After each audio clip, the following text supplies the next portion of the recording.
Bonjour à tous, nous allons voir aujourd'hui comment enregistrer une facture de fournisseur, mais aussi comment enregistrer le paiement de cette facture en même temps.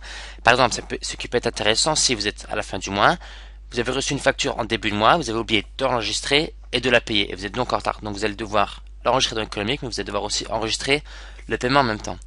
Donc pour cela, cliquez sur l'onglet comptabilité, ensuite nouvelle entrée, et ici on va créer une entrée donc comme une facture fournisseur normale. Donc vous cliquez sur facture fournisseur. La date, par exemple, imaginons que la date, on est en fin de mois, mais la date d'émission de la facture était au début du mois, ici au début novembre 2010. Le numéro de fournisseur, prenons société de fourniture de bureau. Disons que vous avez acheté pour 600 € de mobilier de bureau. La contrepartie sera donc ici un compte d'immobilisation corporelle, donc vous allez le trouver ici dans votre plan comptable. La TVA, prenons une TVA française standard.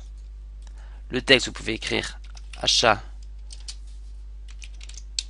meubles et chaises. Très important, vous allez cliquer sur nouveau paiement, ce qui veut dire que vous allez enregistrer la facture, mais aussi le paiement en même temps. La date de paiement, prenons ici, vous aviez 2 semaines pour payer votre mobilier, donc ça sera le 16. Capitaliser, pardon.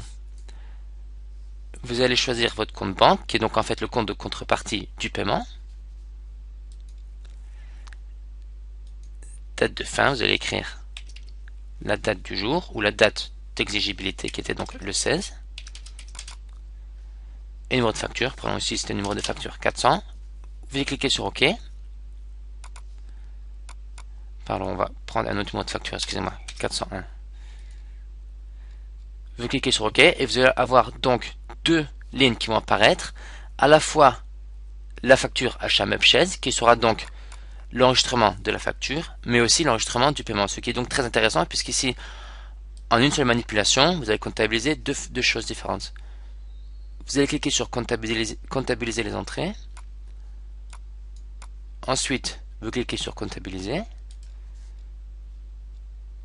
Et voilà, vous venez de comptabiliser le paiement de la facture et donc l'enregistrement de cette facture. Et donc tout ça sera donc, pourra donc être vu dans votre bilan et votre compte de résultat.